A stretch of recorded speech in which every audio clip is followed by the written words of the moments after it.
Mangal Maitri student. Now today we start the second part of chapter economic sector.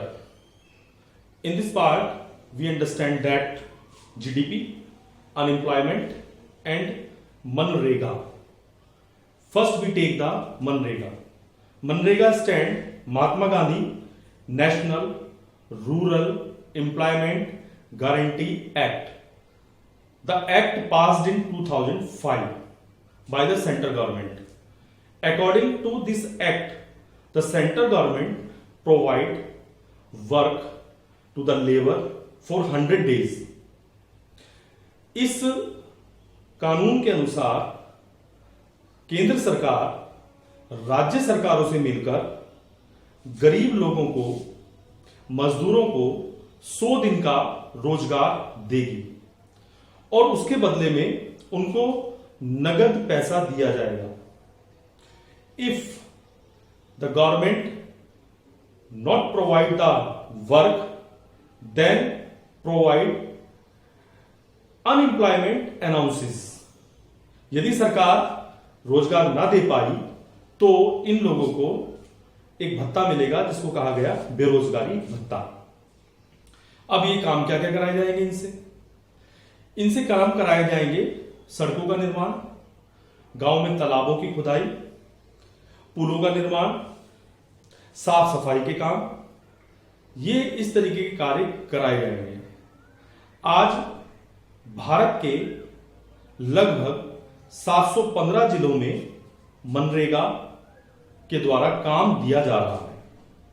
Starting में केवल ये 100 days के लिए और 100 डिस्ट्रिक्ट्स में ही एप्लीकेबल हुआ था.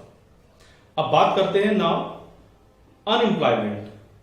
Unemployment is a situation when the people want to do work but there is no work for the people.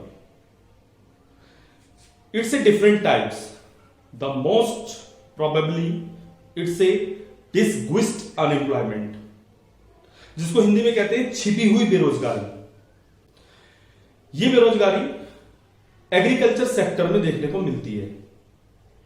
जब कार्य तो हो कुछ बंदों का और उस काम को करने के लिए ज्यादा लोग लगे हो और प्रोडक्शन पर कोई असर ना पड़े, उसे कहते हैं डिसगुइस्ड अनएम्प्लॉयमेंट. फॉर एग्जाम्पल एक किसान है, उसके 4 बेटे हैं, उसके पास कुछ जमीन का टुकड़ा है और उस पर वो खेती करता है. किसान करता है, उसके 4 बेटे भी उसकी मदद करते हैं. आप सोचिए कि यदि एक किसान और उसका 1 या 2 बेटे ही उसमें कार्य करें तो भी प्रोडक्शन उतना ही होगा, क्योंकि प्रोडक्शन बढ़ाने के लिए टेक्नोलॉजी की जरूरत होती है, ना कि केवल इंसानों की संख्या बढ़ाने की. यदि उस किसान के 1 या 2 बेटे खेती में लगे और 1 या 2 बेटे जो बाद हैं वो और सेक्टर में लगे, जैसे कल हमने समझा था सेकेंडरी सेक्टर एंड टेरिसरी सेक्टर, तो इनकम बढ़ेगी. फिर बात करते हैं जीडीपी की.